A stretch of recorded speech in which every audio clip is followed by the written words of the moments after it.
The radio silence lasted 11 seconds before anyone understood what it meant. Captain Yael Dror had been awake for 19 hours when the alert came through the Joint Space Observation Network at 3:47 Greenwich Mean Time.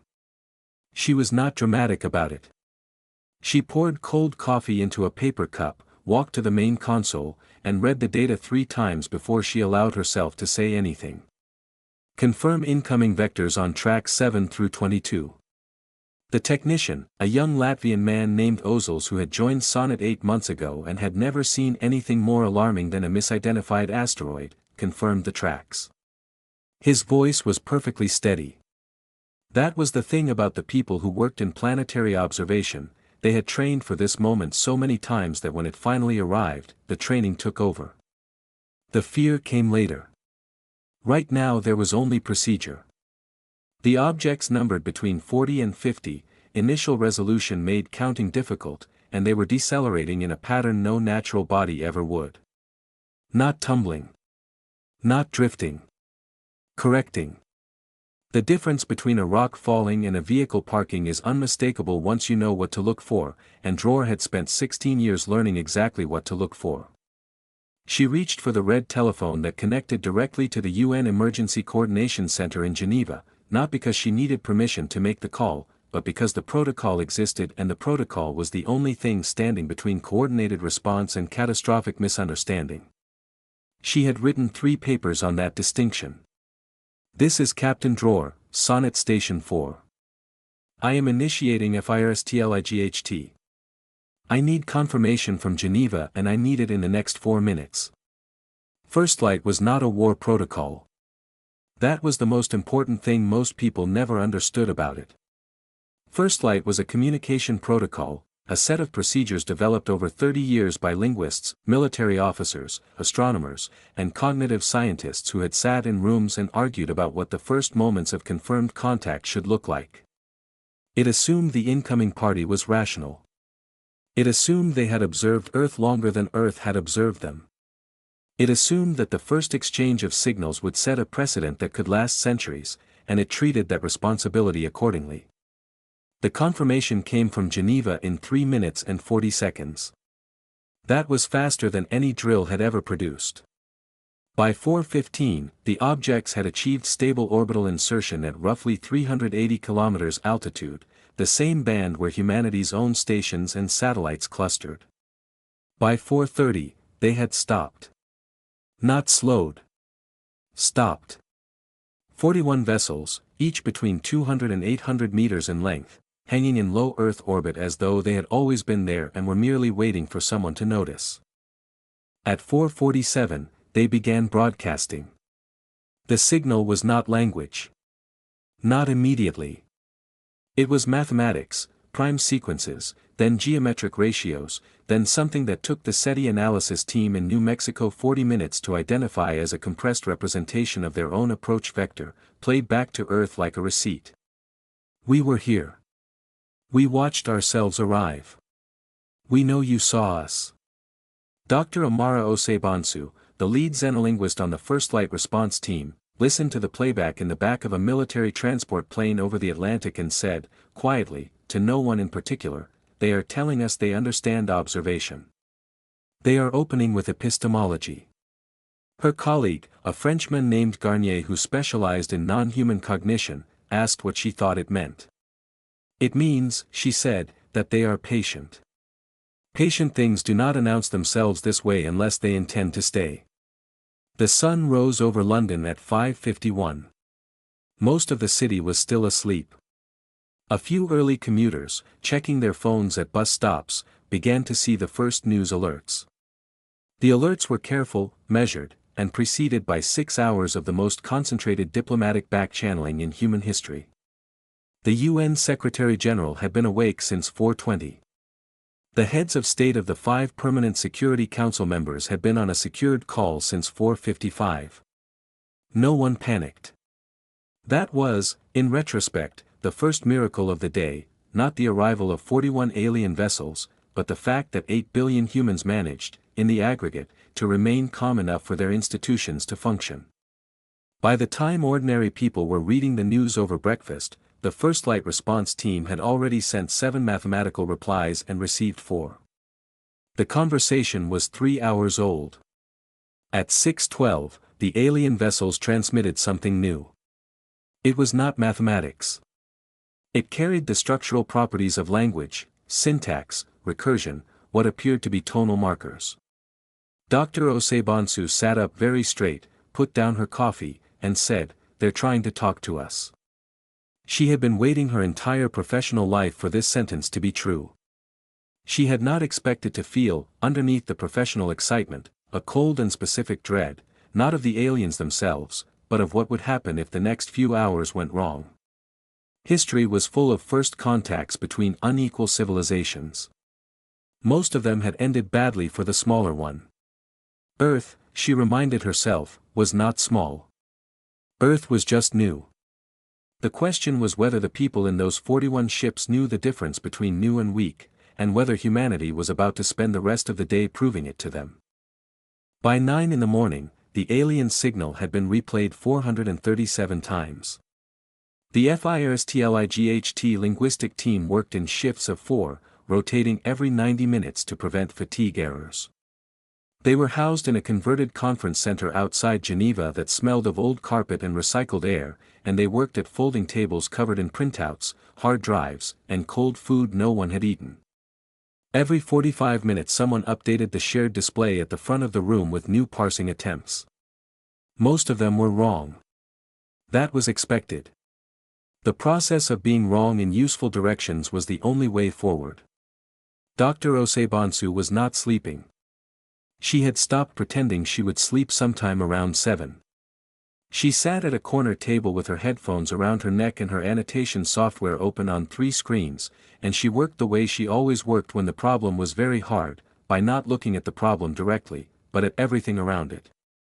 The signal structure had 17 identified layers. That number was going to change, it always changed as analysis deepened, but 17 was what they had. The outermost layers were almost certainly navigational and logistical. The innermost layers were still opaque. But the middle layers, layers 6 through 11, had begun to resolve into something that carried, unmistakably, the grammar of intent. Not words. Not yet. But something like the shape of meaning, the way a sentence has a subject before it has vocabulary. At 9:23, her colleague Dr. Petrov, a Russian computational linguist who had been awake even longer than she had and showed it only in the specific stillness of his hands, came to her table and set down a tablet with a single display on it. "Look at the recursion depth on layer 8, he said. She looked. Then she looked again. The recursion, the nested, self-referential structures that most linguists considered the clearest marker of complex language, was not merely present. It was extraordinarily deep. Deeper than any human language, deeper than the theoretical models they had built over decades to predict what alien communication might look like. Whatever was generating this signal was thinking, and it was thinking in structures that made human syntax look like block letters.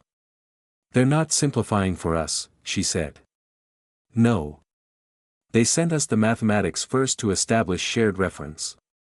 But this," she gestured at layer 8, "this is what they actually sound like." Petrov sat down. "Which means one of two things. Either they don't know how to simplify. Or they have decided not to." The implications of the second possibility took a moment to settle. If they were broadcasting at full cognitive complexity without simplification, it was not because they were unaware that their message was difficult.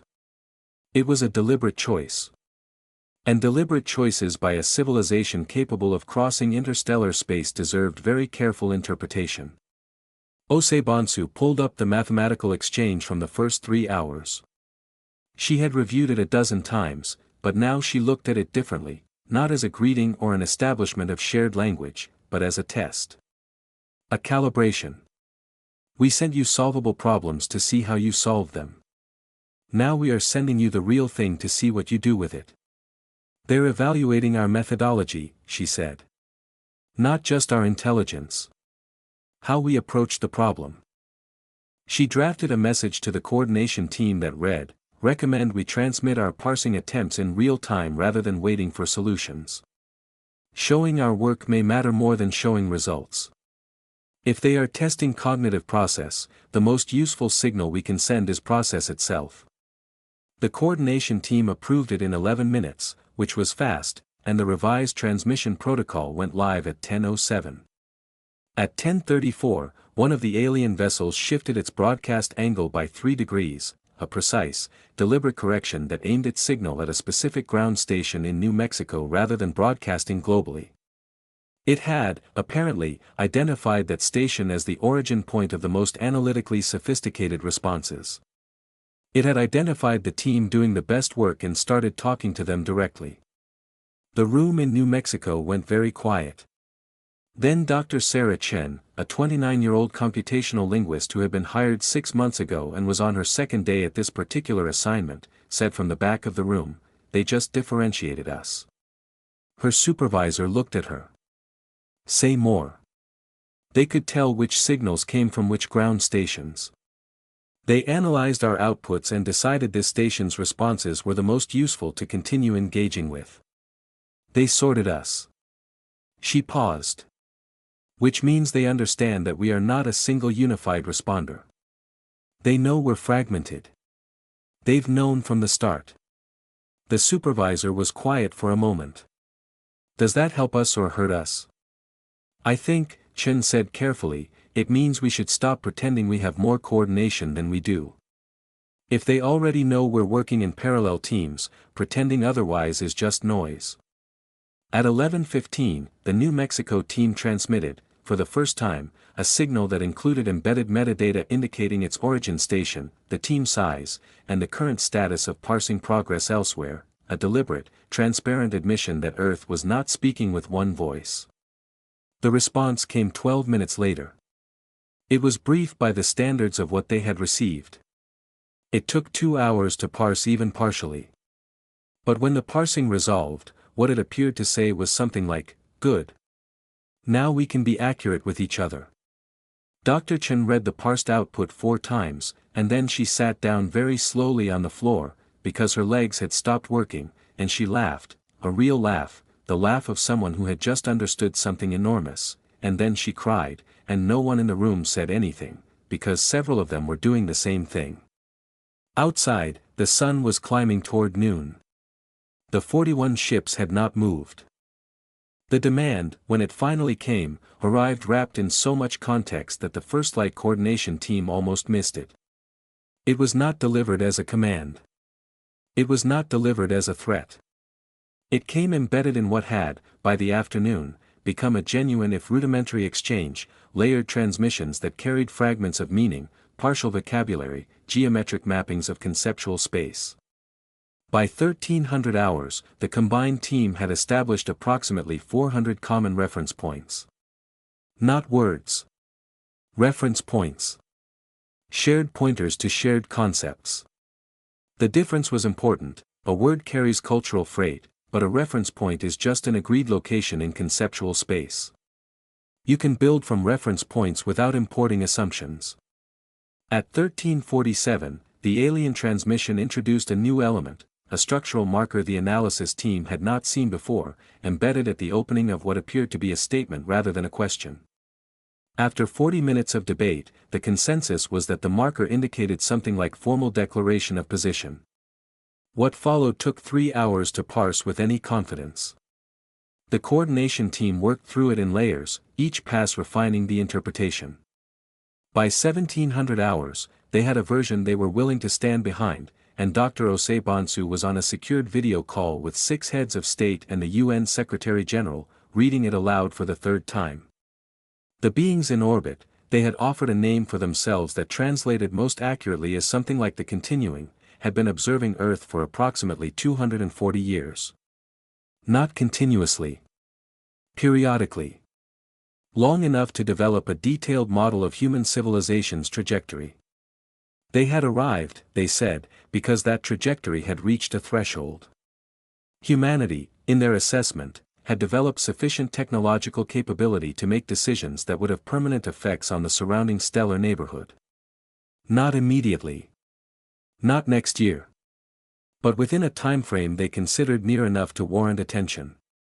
The continuing did not specify how near. The linguistics team believed this was deliberate, a refusal to give a deadline that could be treated as a negotiating anchor. They were not here to prevent humanity from reaching the stars. They were here to determine whether humanity understood what reaching the stars meant.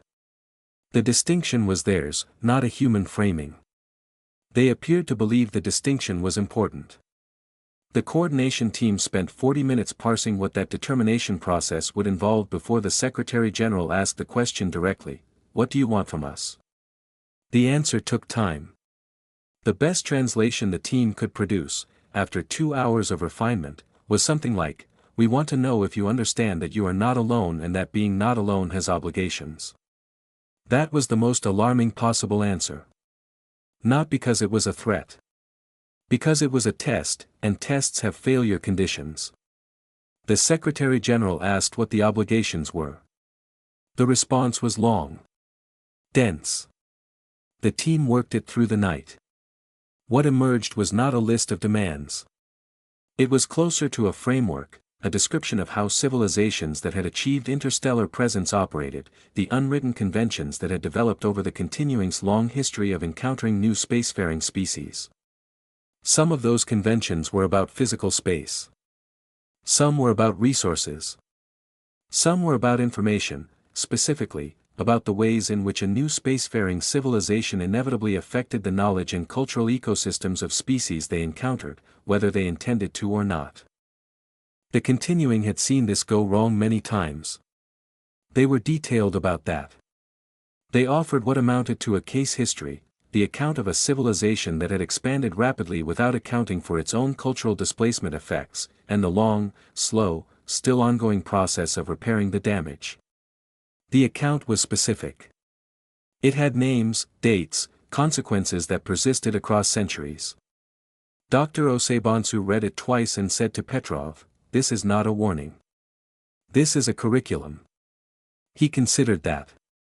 They are not telling us what to do. They are showing us what happens when it goes wrong. And waiting to see if we can read it. She looked at the display. They've done this before. They have a process. We are in the process. The next transmission from Earth, sent at 21:33 and drafted collectively by the linguistic team, the UN Coordination Committee, and representatives from 18 national governments who had been looped in through the afternoon, was the longest they had sent. It was not an answer to the continuing's framework. It was a demonstration of having understood it, a retransmission of the key elements of the case history, rephrased in the conceptual vocabulary they had built together over the past 17 hours, with embedded annotations indicating which elements Earth's representatives had interpreted as cautions, which as principles, and which as open questions.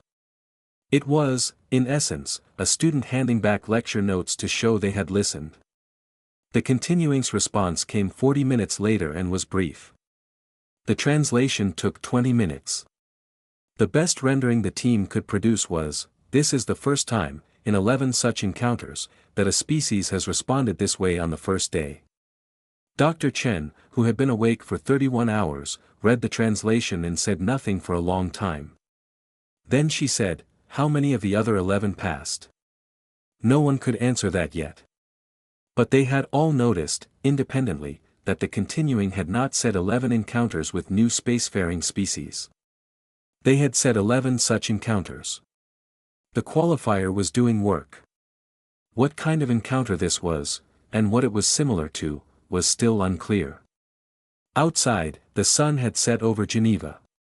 The 41 ships were still there, lit now by Earth city lights reflected from below, visible to anyone standing in a dark field and looking up with patience.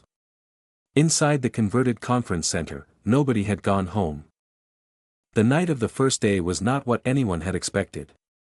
There were no ultimatums. No weapons charged. No demands for resources or territory or submission. The 41 ships of the continuing maintained their orbital positions with what the tracking teams described as mechanical precision, which was technically accurate and also vastly understated. They were holding formation tighter than any human spacecraft ever had, at altitudes that should have introduced meaningful orbital perturbations, and they were doing it without visible effort.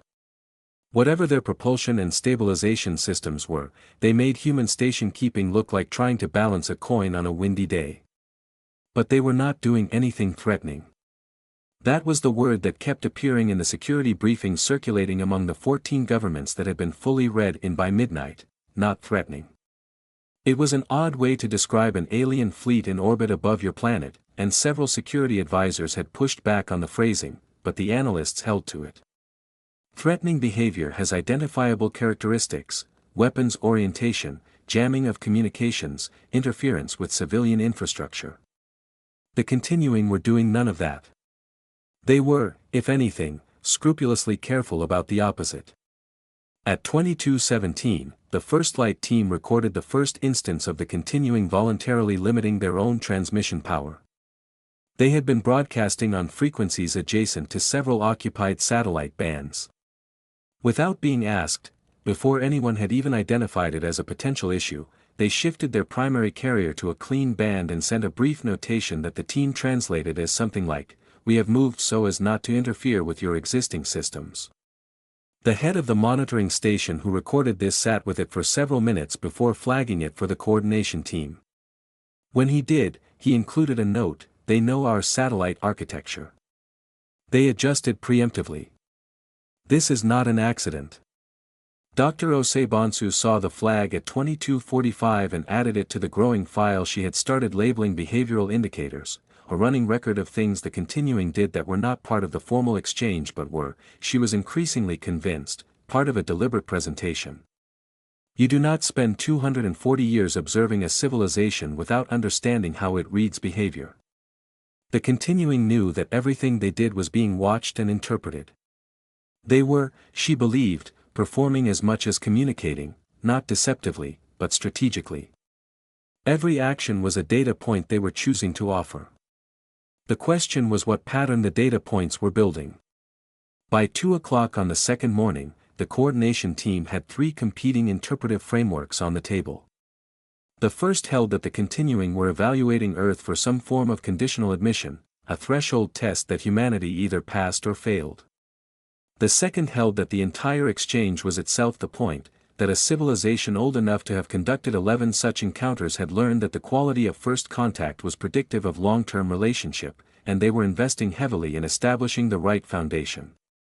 The third, put forward by a political theorist from Nairobi named Dr. Kamau who had been brought in at midnight, held that the continuing were not primarily evaluating Earth at all, they were demonstrating to Earth what it meant to conduct first contact well, because they intended to be useful to humanity in future contacts, and they were teaching by example.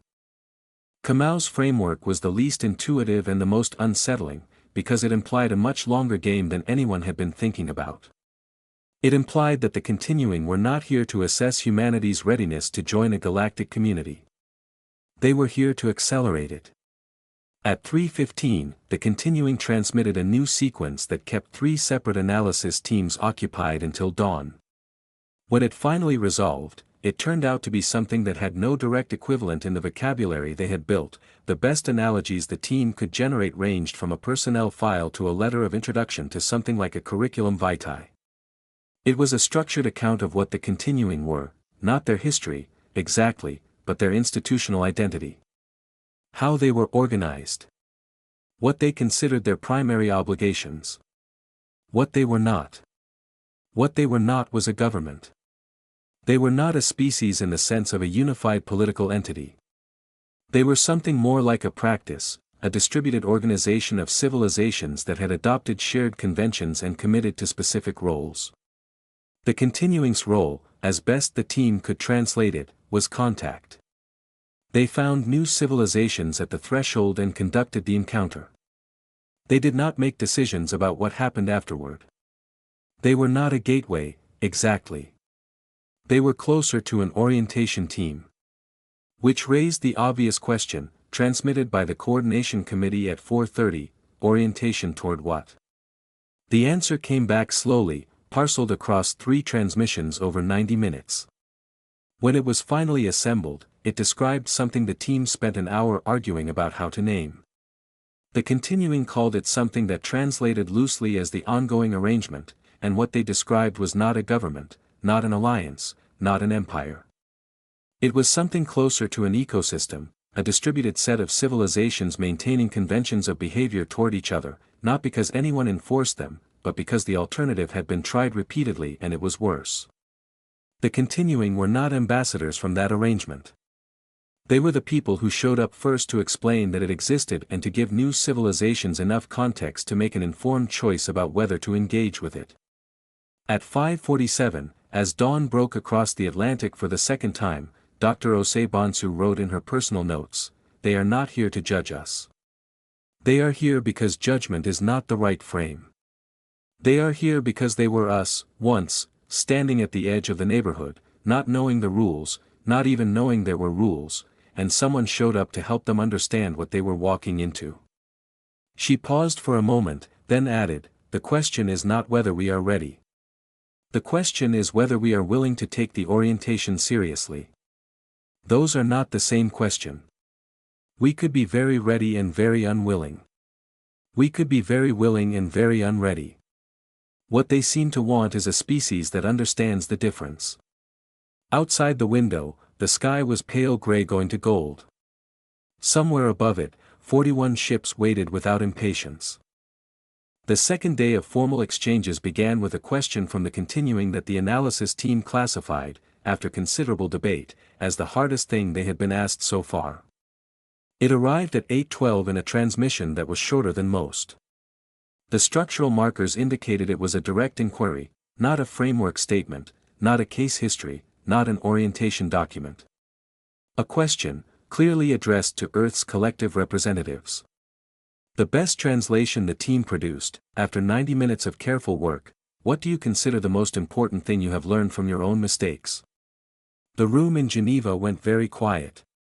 Dr. Petrov said, to no one in particular, "They are not asking what our achievements are." "No," Osei Bonsu agreed. "They are asking what we know we got wrong." The question was, on one reading, a trap. If humanity answered with a curated list of managed failures, the ones that could be framed as learning experiences without too much discomfort, the continuing would almost certainly recognize the curation. They had spent 240 years watching Earth. They had watched the world wars, the atomic bombs, the colonial period and its aftermath, the slow environmental degradation that had taken until the 2040s to meaningfully reverse, the refugee crises, the near-democratic backsliding of the 2030s. They had, presumably, a reasonably complete account of what humanity's mistakes actually were. A sanitized answer would not go unnoticed. On another reading, the question was an invitation. Not to confess, exactly, but to demonstrate a specific kind of self-knowledge, the capacity to hold error without defensiveness, to examine failure without either dismissing it or collapsing under it. The capacity that, in individual humans, distinguished wisdom from mere experience. The coordination committee spent 4 hours on it. The debate was, by several accounts, the most honest conversation any of the participants had ever had in an official capacity. Representatives from 18 governments and 4 international bodies sat in a secured video conference and argued about what humanity's actual most important learned mistakes were, without the usual diplomatic furniture of national interest and positioning. Someone from Brazil said, "The colonization of the Americas, and the ways in which the economic systems built on that foundation had perpetuated unequal power arrangements for 5 centuries even after the original violence ended." Someone from China said, "The assumption, repeated by every powerful civilization in human history, that expansion and stability were compatible indefinitely." Someone from Norway said, unexpectedly, "The near-universal human tendency to solve short-term problems in ways that externalize their costs onto people and systems too far away or too far in the future to have any voice in the decision." That last one provoked a long silence. Dr. Kamau, who had stayed on the call through the night, said, "What we are actually describing is a failure of scope. Every significant mistake humanity has made at the civilizational level has involved applying a solution at a smaller scale than the problem required. We managed it locally when it was regional. We managed it nationally when it was global.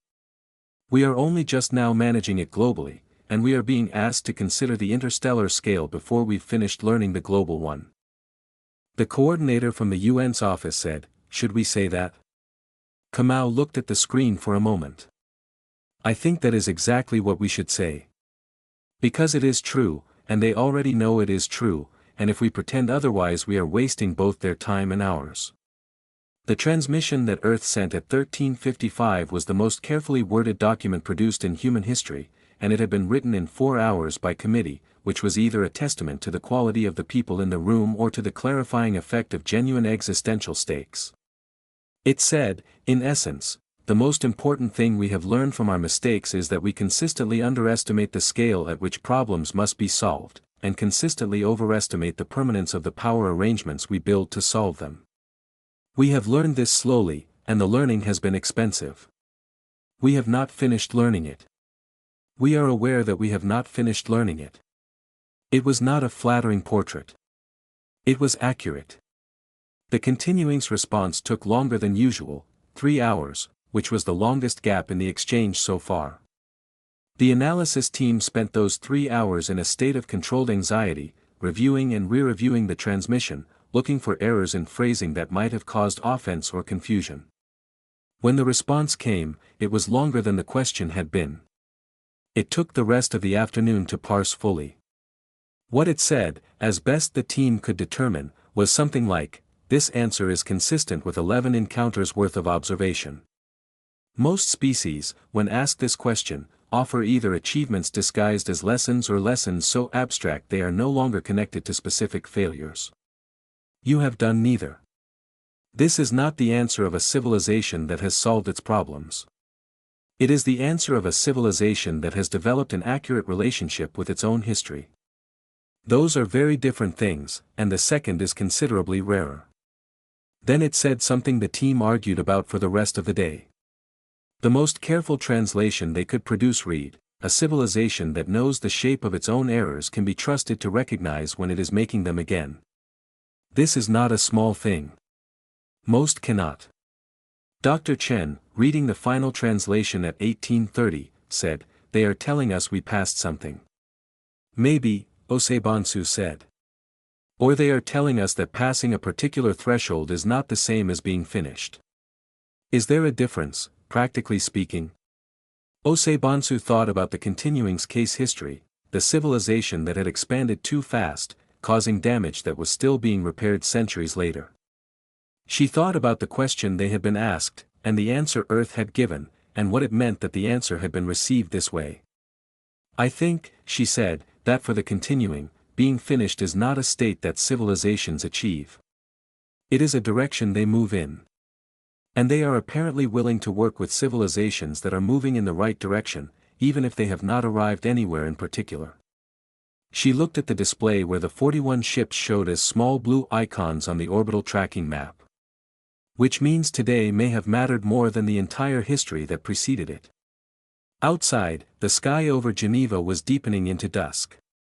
Somewhere in New Mexico, Dr. Chen's team was already working on the next transmission. Somewhere in orbit, 41 ships were waiting, without impatience, for humanity to decide what it wanted to say next. At 1922 on the second day, the continuing made an offer. It was not presented with fanfare. It arrived in a transmission of moderate length, framed with the structural markers the team had come to associate with formal statements of position, and it was addressed not to the UN Coordination Committee or to any specific government or institution, but to what the continuing called something that translated most closely as, "your collective deliberating capacity." Which was, in its own way, one of the most precisely accurate descriptions of the UN Security Council anyone had ever produced. The offer had 3 components, and the team spent the evening working through each one. The first was access to what the continuing described as a shared navigational record, not star maps, exactly, though star maps were part of it. It was closer to a comprehensive account of what was known about the stellar neighborhood within approximately 50 light-years, which systems had been surveyed, what they contained, where the conventions of the ongoing arrangement applied, and where there were known hazards of various kinds. The continuing were not offering humanity the right to go anywhere in particular. They were offering to make sure that if humanity went somewhere, they would know what they were walking into. The analysis team flagged this immediately as significant. The navigational record was, in essence, an orientation document for the physical neighborhood, the spatial complement to the institutional orientation they had already been receiving. Taken together, the two components would give humanity something no new spacefaring civilization had ever had before: context, before the first voyage. The second component was more complex and took longer to parse. It described something like a consultative relationship, an offer from the continuing to be available for a defined period, using defined communication channels, to answer questions that arose as humanity developed its presence beyond Earth's immediate vicinity. Not guidance. Not oversight. Not a mentorship in any directive sense. Available for questions. The distinction was apparently important enough that the continuing had embedded 3 separate markers in that section of the transmission indicating the boundary between consultation and direction. They were not offering to tell humanity what to do. They were offering to answer questions if humanity asked them. Dr. Kamau, reading the second component for the third time at 2100 hours, said, "The boundary markers are the offer. They are showing us, in the structure of the proposal itself, that they will respect our autonomy. They know we will be worried about dependency. They are preempting the concern." Or, said a skeptical political analyst who had been brought in from the State Department, "They are telling us what we want to hear." Both can be true, Kamau said. A civilization that knows what we want to hear and chooses to offer it is not necessarily deceptive. It may simply be sophisticated. The third component arrived late, in a supplementary transmission at 2240, and it was the one that generated the most discussion. It described what the continuing called something that translated variously as a shared record, a public accounting, or a common archive, a body of information about civilizations that had been encountered, with their consent, over the continuing's long history. Not personal or cultural detail. Structural information, how different kinds of civilizations had organized their interstellar presence, what conventions had proven durable and why, what approaches to resource management and territorial convention had generated lasting stability and what had generated conflict. In other words, a history of how the neighborhood actually worked, assembled from real cases, available to humanity if they wanted it. The implications took several hours to settle into. The team worked through them one by one. If the archive was what it appeared to be, it was the most valuable single object Earth had ever been offered. Not because of any specific piece of information it contained, but because it represented the accumulated institutional knowledge of civilizations that had been working out the problems of interstellar coexistence for a very long time. The problems humanity would face, not in 50 years, perhaps, but in 500, in 1,000, were problems that others had faced before. And the record of how they had been navigated, imperfectly, at cost, across centuries, was available. It was the difference between learning from your own mistakes and having access to someone else's. The coordination committee debated until 2 o'clock whether to accept the offer. Not whether it was desirable, everyone agreed it was desirable. The question was whether accepting it committed Earth to anything, whether the acceptance created expectations the continuing would enforce, whether the navigational record and the consultative relationship and the archive came with conditions that had not yet been stated. The concern was legitimate. In human history, offers of assistance from more powerful parties had a complicated track record. It was Dr. Osebansu who finally cut through it, at 1:47, by noting something embedded in the second component that the committee had not fully discussed. "The boundary markers," she said. "The ones indicating the difference between consultation and direction. They are in the offer itself. They are also in the offer's structure, the way it is framed, the order of the components. They did not lead with the archive. They led with the navigational record, which is the component that benefits us most immediately and commits us to the least. The consultative relationship is the middle layer. The archive is at the end, and it is framed explicitly as something we can access on our own timeline, at our own discretion, as much or as little as we choose." She looked around the room. They structured the offer so that the most powerful component is the one we can most easily not use. That is not the structure of an offer designed to create dependency. It is the structure of an offer designed to preserve choice. The State Department analyst said, that could still be sophisticated manipulation. It could, Oseibansu agreed. But sophisticated manipulation designed to look exactly like respect for autonomy, sustained over a 2-day exchange under intense scrutiny, is functionally indistinguishable from actual respect for autonomy. At some point, you have to work with what the evidence supports. The committee voted at 223-16 for acceptance, 2 abstentions, no opposition. The abstentions were noted and recorded and would become part of the diplomatic history, as abstentions always did. The transmission accepting the continuance offer went out at 2:51. It was brief. It included a carefully worded acknowledgement of the boundary markers in the second component, Earth naming, explicitly, the thing it had noticed and valued. It ended with a question that Oseibansu had drafted herself, over the objections of 3 committee members who thought it too informal for a formal diplomatic exchange. The question was, what do you most wish someone had told you, at the beginning? The response came at 4:20, and it was the longest single transmission the continuing had sent. It took 3 days to translate fully. But the first layer, resolved by morning, read, "We wish someone had told us that the size of the neighborhood is not the most important thing about it.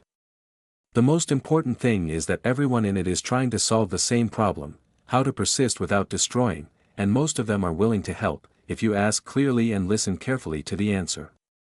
We are the ones who tell you this now. That is what we do." There were 41 ships in orbit above Earth, and none of them had fired a weapon, and the sun was coming up for the 3rd time since they had arrived, and in a converted conference center outside Geneva, several people who had not slept in 2 days sat quietly for a while, not talking, which was its own kind of answer. The continuing left on the 9th day. There was no ceremony. No formal departure sequence visible from the ground. The tracking stations recorded a simultaneous change in the orbital parameters of all 41 vessels at 14:37 on the 9th day, a coordinated adjustment that took them from station keeping to a departure trajectory over approximately 4 hours. By 1851, the last signal from the fleet was a standard navigational notation that the team translated as something like, "Transmission record closed, channel remains open." The channel remained open. That was confirmed by the relay buoy they had placed, with Earth's permission, at a stable Lagrange point between Earth and the Moon, a small, unprepossessing object that looked, on the radar returns, roughly like a carbon fiber cylinder about 2 meters long.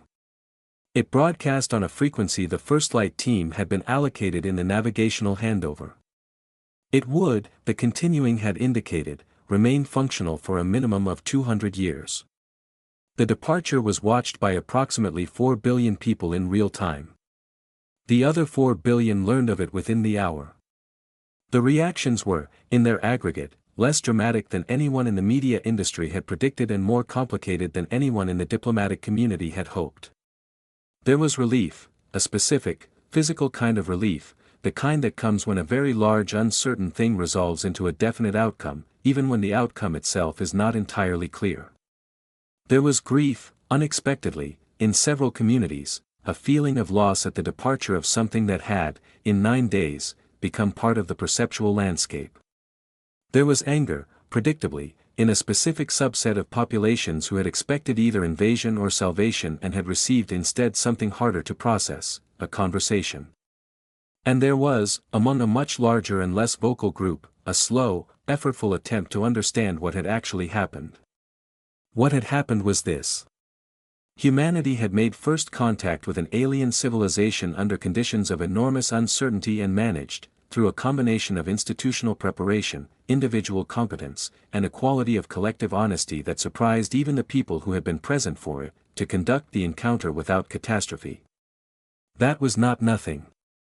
That was, by the continuing's own account, rarer than it should be. In return, Earth now had 3 things it had not had 10 days ago. The navigational record filled approximately 43 petabytes of storage and would take decades to fully process. The first teams assigned to it, an international consortium assembled within a week of the continuing's departure, described it, in their initial public report, as the difference between walking into a dark room and walking in with a light.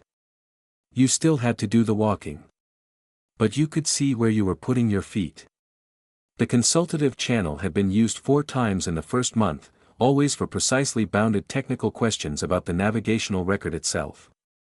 The channel's protocols were careful, and the First Light team, which had been formalized into a permanent institution called the Earth Contact Bureau, was more careful still. They understood, without anyone having to tell them, that the value of the relationship depended on using it well rather than often. The archive was the hardest thing to approach. It sat in the servers of the Earth Contact Bureau like a library in a language that still required translation, and the teams assigned to it were working, in the first year after the continuing's departure, not on the content itself but on the methodology for engaging with the content, how to read it, how to account for the differences in context between the civilizations described and Earth's own situation, how to extract applicable lessons without over-applying them. Dr. Kamau, who had been appointed to lead the archive team, said in an interview 18 months after first contact that they were probably 10 years from producing anything the public could usefully read. He said this without apology. 30 years would have been an acceptable answer. They were trying to do it right. What was harder to quantify, and what would take not years but generations to assess, was what the encounter had done to humanity's understanding of itself. Dr. Osebonsu, in a lecture delivered 2 years after first contact to an audience of linguistics students at the University of Cape Town, tried to put it into words that were not too large for the room. She said, "For most of human history, the question of whether we were alone was a philosophical question.